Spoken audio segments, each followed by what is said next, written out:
Alistair Scott. Mr Speaker, I'd like to talk about the Westpac Trust Stadium. More specifically, sir, I'd like to talk about the number of people one can fit into the Westpac Trust Stadium.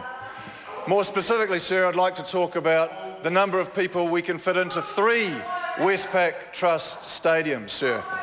Because that's the number of people who left New Zealand to go to Australia between 2000 and 2005.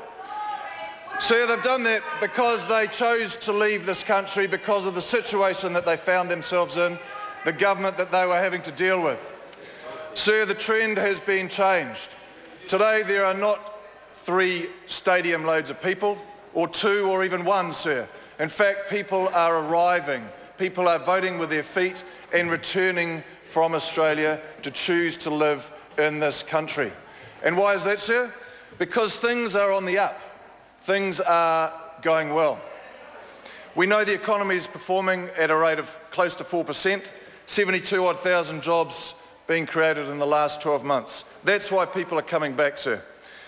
Inflation is lower than wage growth. That means people are having more buying power in their pockets. Unemployment is lower than it has been, and the government debt is well under control, sir.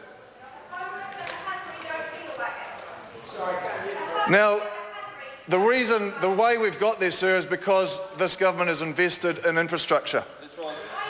We're continuing to roll out the UFB, the ultra-fast broadband, the Rural Broadband Initiative. And I can say, sir, that the guys over in the Wairarapa with their blue cables are flat out, up and down the streets of the Wairarapa, through Masterton, soon to be Carterton, Dannevirke, and even in a small town like Waipukurau. These people will be connected to the rest of the country and connected to the world, so that they can communicate with those offshore communities to sell their product and their services. The other thing we're doing, sir, and it's been touched on by my colleague Melissa Lee, is negotiating and completing free trade agreements.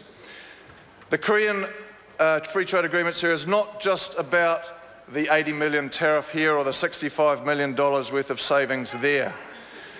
It is about the opportunity. It is about the ability to let businesses get on with business. It's about creating an environment, sir, where people can take the opportunity that's laid up for them by this government. So look at the China example of the free trade agreement.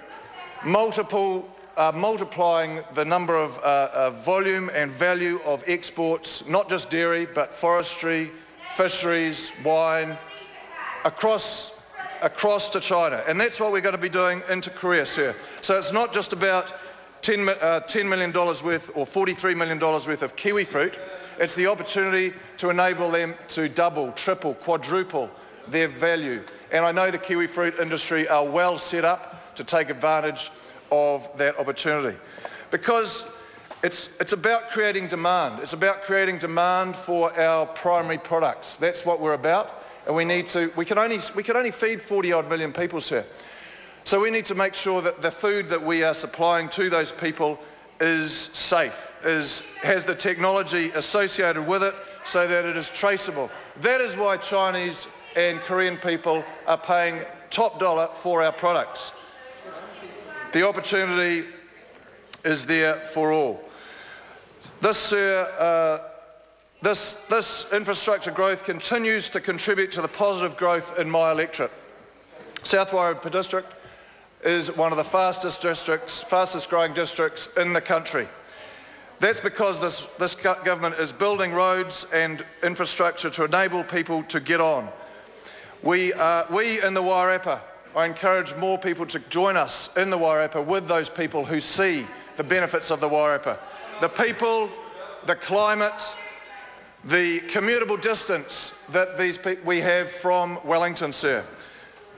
This enables rural electorates to prosper under this government. Thank you, sir.